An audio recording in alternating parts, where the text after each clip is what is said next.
Super sports bike ba hanap mo? Check mo itong Kawasaki Ninja ZX-10RR 2024 model. Literal na nakabali ng liig sa daan. Let's go, roll, intro.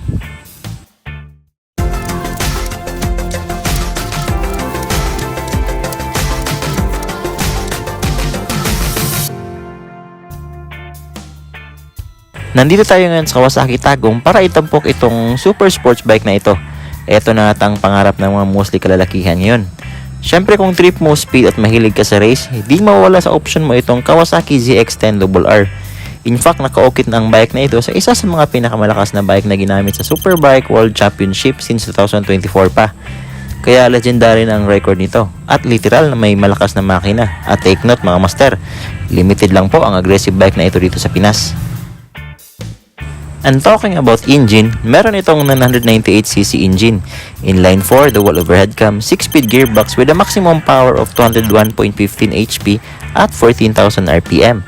At maximum torque naman na 111.8 Nm at 11,700 RPM. Meron itong 17 liters tank at may fuel consumption na 17 km per liter. Of course, what to expect? Malakas ang makina so of course malakas din sa konsumo sa gasolina. Pagdating dito sa harapan, bago ng aerodynamic at body with integrated winglets na. At sa gitna, meron itong variable air intake system, designed for improved air intake kumpara sa regular na makina. Sa headlight, naka-LED projector light for high and low beam. Sa baba, naka-inverted fork ito with fully adjustable Showa shock suspension.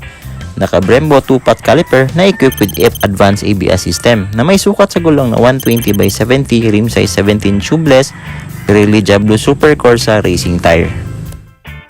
Dito naman meron itong 4.3-inch TFT color instrumentation panel. Of course, advanced na mga settings dito, no, including na yung smartphone connectivity system. Napakaganda din ng handlebar niya, no. Naka all-ins, yayamanin talaga. Yung side mirror niya naman, naka-integrate na dito ang signal light. Ang dami niyang control buttons dito sa kaliwa. Meron siyang launch control, cross control, 6-axis IMU cornering ABS, traction control, slide control, lift control. Sa kanan naman, naka-ride-by-work technology ito dahil wala ng throttle cable. And ang lever nga pala is naka-Brembo Brake Master na. Sa side profile niya, napakaganda niya talagang tingnan, ano?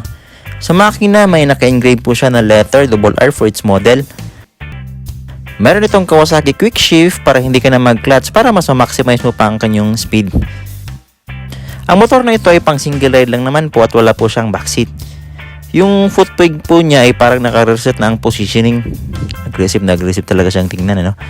I think meron itong oil cooler kasi 1000cc ito. So since mataas ang power, mas mainit ito. Kaya dapat meron itong oil cooler para mas malamig ang makina.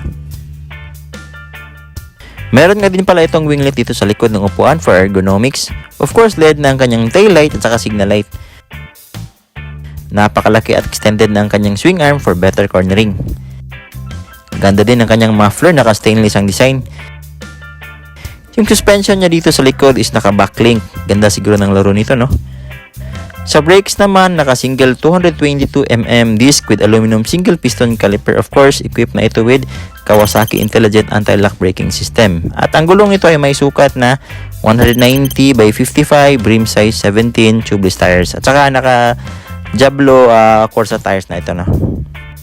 Sobrang bilis ng bike na ito. Sa mga owners ng ZX-10RR dyan, pabulong naman po sa comment section kung ano ang top speed nyo. Sa presyo naman ito, dito sa Kawasaki Tagum, meron itong SRP na 1,550,000 with the installment detail sa inyong screen.